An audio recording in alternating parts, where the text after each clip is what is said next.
나는 그날을 잊을 수가 없다. 시어머니가 돌아가신 지 3일째 되던 날 장례식장 한편에서 시동생이 형님을 조용히 불렀다. 나는 그저 밖에서 조문객들 접대하느라 바빴고 남편은 동생과 함께 빈소 뒤편으로 사라졌다. 그때만 해도 나는 몰랐다. 그 짧은 대화가 내 인생을 송두리째 뒤흔들 줄은. 집으로 돌아온 남편은 이상하게 말이 없었다. 평소엔 시끄럽게 떠들던 사람이 그날따라 방구석에 앉아 담배만 피워댔다. 나는 묻지 않았다. 장례 치르느라 힘들었겠지. 그렇게 생각했다. 그런데 사흘 뒤 시동생이 전화를 걸어왔다. 형수님, 저 어머니 집 얘기 좀 드려야 할 것 같아서요. 순간 가슴이 철렁 내려앉았다. 어머니 집. 서울 강남 한복판에 있는 그 오래된 단독주택. 비록 낡았지만 땅값만 해도 수십억은 나가는 그 집 말이다. 시어머니는 생전에 늘 말씀하셨다. 이 집은 큰아들 내 거다. 내가 죽으면 너희가 받는 거야. 나는 그 말을 믿었다. 아니, 믿고 싶었다. 어머니가 생전에 저한테 주신 집이에요. 명의도 제 이름으로 되어 있고요. 시동생의 목소리는 담담했다. 너무 담담해서 오히려 소름이 돋았다. 나는 핸드폰을 꽉 쥔 채 물었다. 무슨 소리예요? 어머니는 분명 형님한테 주신다고. 형님도 이미 결혼할 때 자금 받으셨잖아요. 5천만 원. 그때 어머니가 집은 나한테 남긴다고 하셨어요. 5천만 원. 그래, 우리는 결혼할 때 5천만 원을 받았다. 하지만 그건 25년 전 얘기다. 그때 5천만 원이랑 지금 30억짜리 집이 같은 거냐고. 내 손은 부들부들 떨렸다. 잠깐만요. 그럼 형님은 아세요? 이 사실을? 네. 어제 말씀드렸어요. 전화를 끊고 나는 남편을 쳐다봤다. 거실 소파에 앉아 TV를 보고 있는 남편. 그는 내 시선을 느꼈는지 고개를 돌렸다. 그리고는 아무 말 없이 다시 화면을 응시했다. 당신 알고 있었어요? 그 집이 동생 명의로 되어 있다는 거? 응, 언제부터요? 어제. 그럼 왜 나한테 말 안 했어요? 남편은 한참을 침묵하다가 한숨을 길게 내쉬었다. 말해봤자 달라질 게 뭐가 있어. 어머니가 그렇게 정하신 거니까. 나는 그 순간 깨달았다. 이 사람은 싸울 생각이 없다는 걸. 동생한테 따지거나 법적으로 다툴 생각도 없다는 걸. 그냥 이대로 포기할 거라는 걸. 하지만 나는 달랐다. 나는 22살에 은행에 들어가서 정년까지 일했다. 허리 아프고 다리 저리도록 서서 일했다. 퇴직금으로 받은 돈도 전부 아들 대학 등록금에 쏟아부었다. 그렇게 살아온 내가 30억짜리 집을 그냥 넘겨줄 수는 없었다. 그날 밤 나는 잠을 이루지 못했다. 천장을 보며 생각했다. 어떻게 하면 그 집을 되찾을 수 있을까? 아니, 어떻게 하면 저 뻔뻔한 시동생에게 제대로 한 방 먹일 수 있을까? 새벽 4시쯤 나는 결심했다. 좋아. 내가 그 집을 가졌다면 나는 내 인생을 가져가겠다. 복수는 뜨거운 감정으로 하는 게 아니다. 차갑고 치밀하게 한치의 빈틈도 없이 계획해야 한다.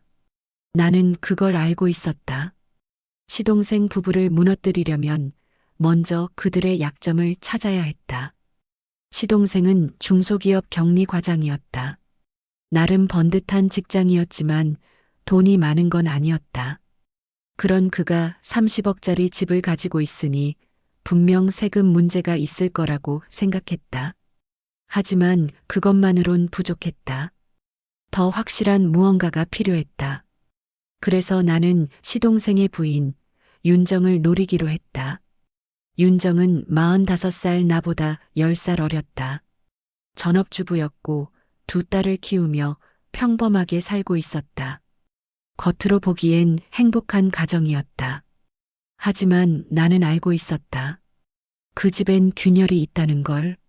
시동생은 술만 마시면 집에서 고함을 질렀고 윤정은 친정 어머니한테 전화해서 자주 울었다. 그 정도는 동네 아줌마들 입을 통해 이미 다 들었다. 나는 윤정에게 먼저 다가갔다. 우연을 가장해서 어머, 윤정 씨? 여기서 뵙네요. 동네 교회 자원봉사 모임이었다. 나는 원래 교회에 나가지 않았지만 윤정이 그곳에서 봉사한다는 걸 알고 일부러 등록했다. 그녀는 나를 보자 환하게 웃었다. 형수님, 어머, 여기도 나오세요? 응, 요즘 시간도 많고 해서 봉사도 하고 사람도 만나고 싶어서 나왔어. 그날부터 우리는 자주 만났다. 커피도 마시고 밥도 먹고 마트도 같이 갔다. 윤정은 순진했다. 아니, 어리석었다. 자기 속마음을 너무 쉽게 드러냈다. 형수님, 저 사실 작은 미용실 하나 차리고 싶어요. 어느 날 윤정이 조심스럽게 말했다. 우리는 카페에 앉아 있었고 그녀는 아메리카노를 홀짝이며 말을 이었다. 애들도 이제 다 컸고 저도 뭔가 제 일을 하고 싶거든요. 근데 남편한테 말하면 절대 반대할 것 같아서. 나는 고개를 끄덕이며 공감하는 척했다. 그럴 수 있지. 남자들은 자기 아내가 밖에서 일하는 거 싫어하잖아. 그럼 혼자 알아서 준비해봐. 얼마나 필요한데? 한 5천만 원 정도요. 작은데 하나 얻어서 소규모로 시작하려고요. 5천만 원. 그리 큰 돈은 아니었다.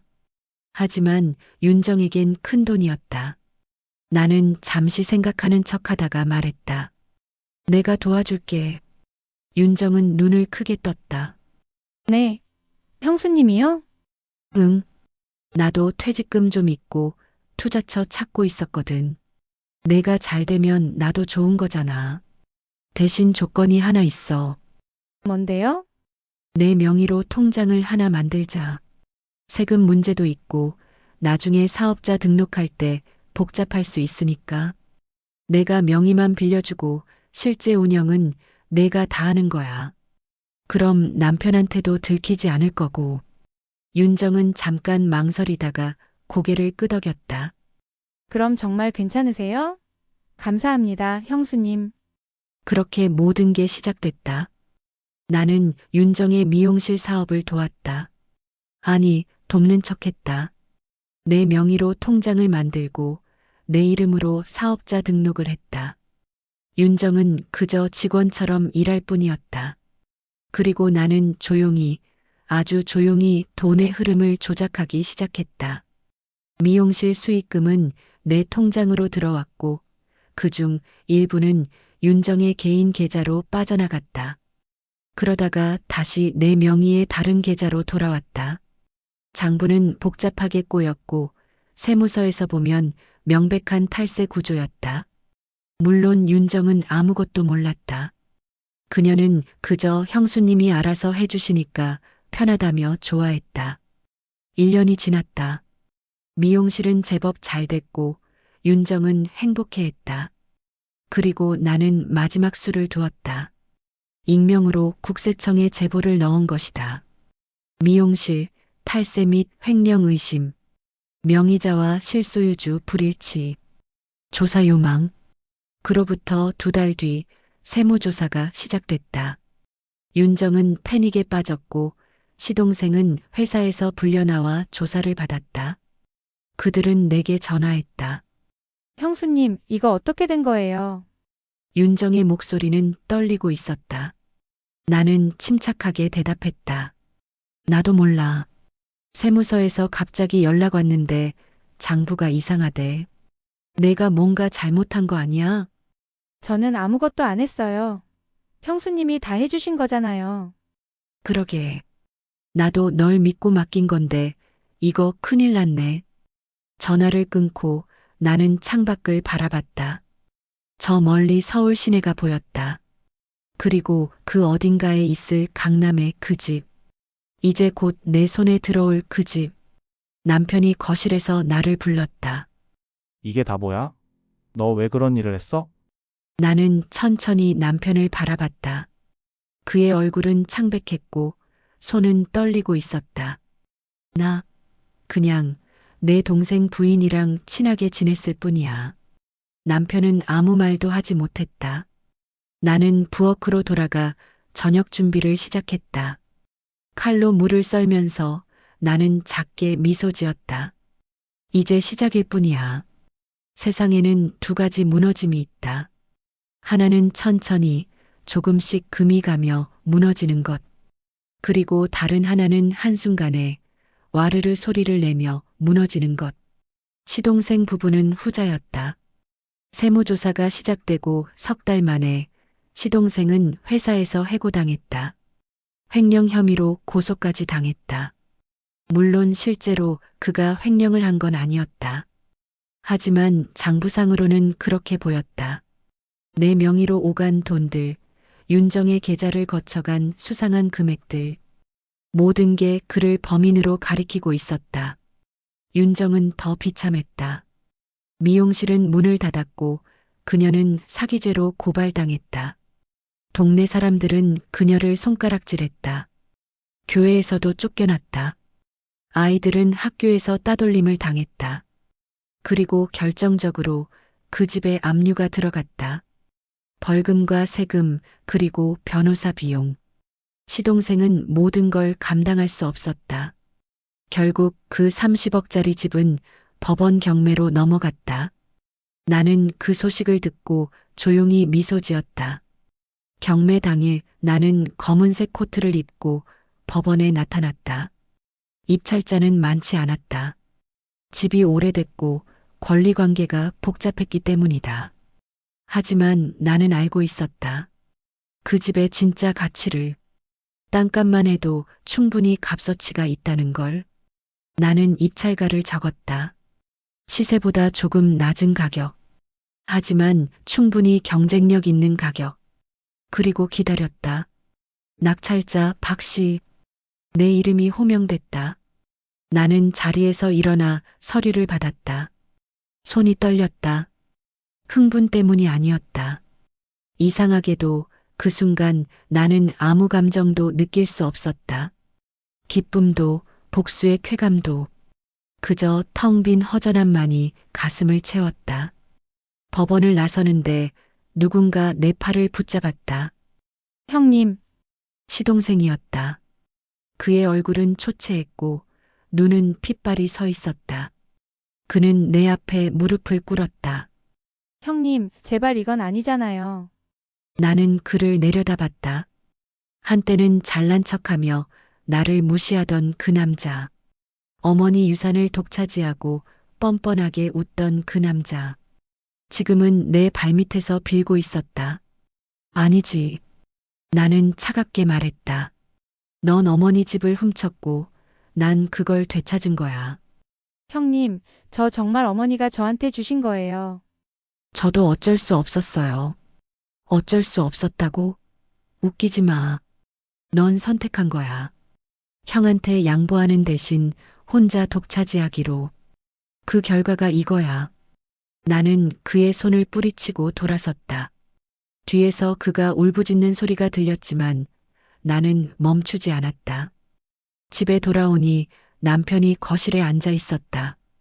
그는 신문을 보고 있었지만 한 글자도 읽지 못하고 있다는 걸 나는 알 수 있었다.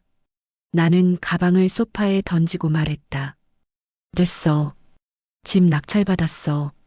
남편은 신문을 내려놓고 나를 바라봤다. 그의 눈엔 눈물이 고여 있었다. 당신 이렇게까지 할 거였어? 왜? 잘못됐어? 동생이 죽을 수도 있어. 그건 내 문제가 아니야. 내 동생이 먼저 우릴 배신했잖아. 남편은 고개를 저었다. 그리고 조용히 방으로 들어갔다. 나는 부엌에 가서 물을 한 잔 마셨다. 목이 말랐다. 이상하게도 복수를 완성한 지금 입안이 계속 말랐다.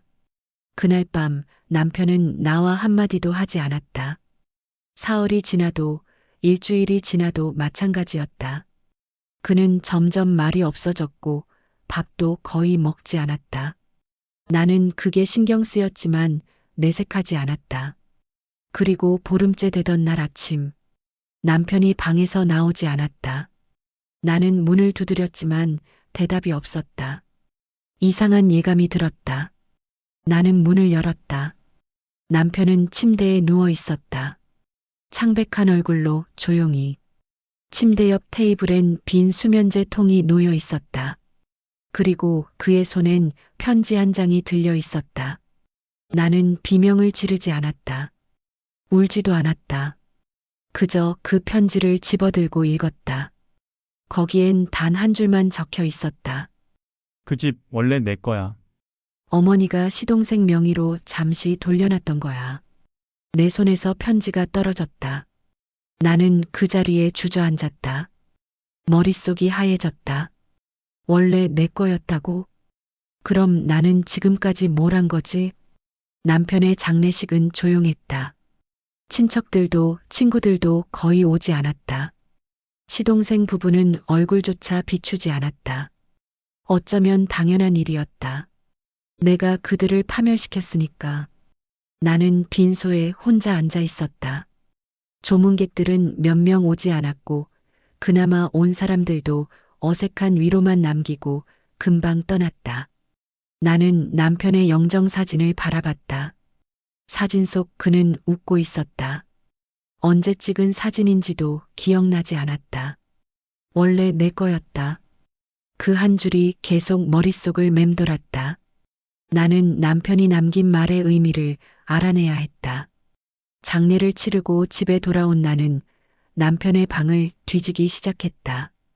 서랍, 옷장, 책상, 모든 걸 뒤졌다. 그리고 오래된 수첩 하나를 발견했다.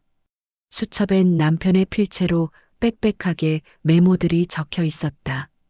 날짜별로 정리된 기록들. 나는 손이 떨리는 걸 느끼며 천천히 읽어내려갔다.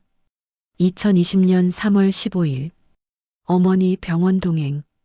어머니 말씀 마이너스 집은 큰아들 며느리 이름으로 주고 싶다.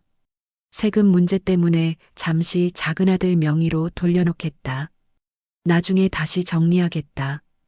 2021년 8월 3일. 어머니 변호사 동행. 유언장 작성. 집은 형수 명의로 최종 이전 예정. 동생에게 설명함. 동생 동의함. 2023년 1월 10일. 어머니 위독. 서류 정리 못함. 동생과 합의 마이너스 어머니 돌아가신 후 형수에게 집 이전하기로 약속. 나는 수첩을 떨어뜨렸다. 손이 떨렸다. 아니, 온몸이 떨렸다. 시동생은 배신한 게 아니었다. 그는 단지 어머니의 뜻을 따랐을 뿐이었다.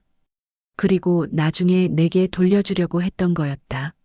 하지만 나는 기다리지 않았다. 복수의 눈이 멀어 그들의 삶을 산산조각 냈다. 나는 바닥에 주저앉았다. 웃음이 나왔다. 미친 사람처럼 웃고 울고 또 웃었다. 내가 뭘 한 거지? 내가 도대체 뭘 한 거야? 머릿속이 복잡했다. 아니, 복잡한 게 아니라 아예 돌아가지 않았다. 나는 그냥 그 자리에 앉아 밤새도록 멍하니 천장만 바라봤다. 다음 날 아침 나는 결심했다. 그 집에 갔다. 낙찰받은 강남의 그 집. 오래된 대문을 열고 마당에 들어섰다. 집은 텅 비어 있었다. 시동생 가족이 떠난 지 오래였다. 먼지가 쌓였고 거미줄이 쳐져 있었다. 나는 마당 한가운데 서서 집을 바라봤다. 30억? 아니, 어쩌면 그 이상의 가치가 있을 이 집. 내가 그토록 원했던 이 집. 하지만 지금 이 집은 내게 아무 의미도 없었다. 나는 부엌으로 들어가 서랍을 뒤졌다. 오래된 라이터 하나를 찾았다. 그리고 거실로 나와 커튼에 불을 붙였다. 불은 빠르게 번졌다. 커튼에서 벽지로, 벽지에서 가구로. 나는 마당으로 나와 그 모습을 지켜봤다. 불길이 치솟았고 연기가 하늘을 뒤덮었다. 집이 타들어가는 소리가 들렸다. 타닥, 타닥. 마치 누군가 손뼉을 치는 것 같았다. 나는 웃었다. 눈물을 흘리며 웃었다. 그래, 이제 정말 내 것이 되었네. 불타버린 채로라도. 소방차가 도착했을 땐 이미 늦었다. 집은 거의 다 타버렸다. 소방관들이 나를 발견하고 달려왔지만 나는 그 자리에 서서 계속 집을 바라봤다. 왜 불을 지른 겁니까? 누군가 물었다. 나는 대답하지 않았다. 대답할 수 있는 게 아니었다. 내가 왜 불을 질렀는지 나도 몰랐으니까. 아니, 알고 있었는지도 모른다. 그 집은 이미 집이 아니었다. 그건 내 죄의 증거였고 남편의 무덤이었고 내가 파괴한 모든 것의 상징이었다. 나는 경찰서로 끌려갔다. 조사를 받고 구속됐다. 하지만 이상하게도 마음은 편했다. 감옥이 차라리 나았다. 밖에 있는 것보다 이 차가운 벽 안에 있는 게 더 나았다. 하지만 나는 몰랐다. 진짜 복수는 이제부터 시작이라는 걸. 나는 방화제로 징역 3년을 선고받았다. 집행유예 없이. 하지만 나는 항소하지 않았다. 그냥 받아들였다. 어쩌면 이게 내가 받아야 할 벌이라고 생각했다. 교도소 생활은 예상보다 견딜만했다. 아니, 오히려 편했다. 아무 생각도 하지 않아도 됐고 아무도 나를 판단하지 않았다. 다들 자기 죄로 바빴으니까. 1년쯤 지났을 때 변호사 한 명이 면회를 왔다. 박 씨, 저는 법무법인의 변호사 김입니다. 낯선 사람이었다. 나는 그를 멍하니 바라봤다. 무슨 일로 오셨어요? 남편분께서 돌아가시기 전에 저희에게 의뢰를 하나 맡기셨습니다. 심장이 철렁했다. 남편이 돌아가시기 전에? 변호사는 서류 가방에서 봉투 하나를 꺼냈다. 두툼한 서류 봉투였다. 이게 뭔데요? 열어보시죠. 나는 떨리는 손으로 봉투를 뜯었다. 안에는 여러 장의 서류가 들어 있었다. 토지 등기부등본, 재산 이전 증서, 그리고 생명보험 증서. 이게 대체 남편분께서는 돌아가시기 한 달 전 모든 재산을 정리하셨습니다. 그리고 특별한 지시를 남기셨죠. 부인께서 수감되신 후 이 서류들을 전달하라고요. 나는 서류를 하나하나 읽었다. 그리고 깨달았다. 남편은 모든 걸 알고 있었다. 내가 시동생 부부를 함정에 빠뜨린 것도, 집을 낙찰받으려는 계획도 모든 걸 알고 있었다. 그리고 그는 나를 막지 않았다. 대신 조용히 자기만의 방식으로 모든 걸 정리했다. 불타버린 그 집의 토지. 남편은 이미 그 토지의 소유권을 내 명의로 돌려놨다. 내가 경매로 낙찰받기 전에. 그리고 생명보험금 5억 원. 수혜자는 나였다. 집이 불에 탄 후 그 토지는 재개발 구역으로 지정됐습니다. 현재 대형 아파트 단지가 들어서고 있고요. 부인께서 가지신 지분으로 환산하면 분양권 하나를 받으실 수 있습니다. 변호사는 담담히 설명했다. 나는 그저 멍하니 앉아 있을 뿐이었다. 왜 이런 걸 남긴 거죠? 편지가 하나 더 있습니다. 변호사는 작은 봉투 하나를 더 꺼냈다. 남편의 필체로 내 이름이 적혀 있었다. 나는 봉투를 뜯었다. 편지는 짧았다. 여보, 당신이 이걸 읽고 있다면 나는 이미 없겠지. 미안해. 내가 더 용기 있었다면 당신이 이렇게까지 하지 않았을 거야. 집은 원래 당신 거였어. 어머니도 그걸 원하셨고. 하지만 나는 동생이 불쌍해서 시간을 좀 주고 싶었어. 그게 잘못이었어. 당신이 복수를 끝내고 나면 분명 후회할 거야. 그래서 나는 이걸 준비했어. 당신이 다시 시작할 수 있게. 집도 돈도 모든 걸 당신한테 남길게. 하지만 기억해. 이제 남은 건 당신 혼자야. 그 무게를 평생 짊어지고 살아야 해. 그게 당신이 선택한 복수의 대가야. 사랑했어. 끝까지. 편지를 읽고 나자 눈물이 났다. 처음으로. 그동안 한 번도 울지 않았는데 그때는 참을 수가 없었다. 나는 면회실에서 엉엉 울었다. 변호사는 아무 말 없이 기다려줬다. 2년 뒤 나는 출소했다. 모범수로 형기를 단축받았다. 집은 이미 재개발이 끝나 있었고 새 아파트 단지가 들어서 있었다. 나는 그 중 한 채를 분양받았다. 33평짜리 남양 고층. 입주하던 날 나는 베란다에 서서 서울 시내를 바라봤다. 멀리 남산타워가 보였고 한강이 흐르고 있었다. 아름다운 풍경이었다. 하지만 나는 행복하지 않았다. 남편이 말했던 것처럼 이제 나는 혼자였다. 아들은 연락을 끊었고 친구들은 등을 돌렸다. 시동생 가족은 어디로 갔는지 소식이 없었다. 나는 이 넓은 아파트에 혼자 살고 있었다. 밤마다 악몽을 꿨다. 불타는 집, 무릎 꿇은 시동생, 침대에 누워있던 남편. 그 모든 게 반복해서 나타났다. 그리고 깨달았다. 나는 복수를 완성했다. 집도 얻었고 돈도 얻었다. 하지만 그 과정에서 모든 걸 잃었다. 가족도 사랑하는 사람도 나 자신까지도. 창밖을 바라보며 나는 중얼거렸다. 욕망은 불처럼 타오르지만 결국 남는 건 재가 아니다.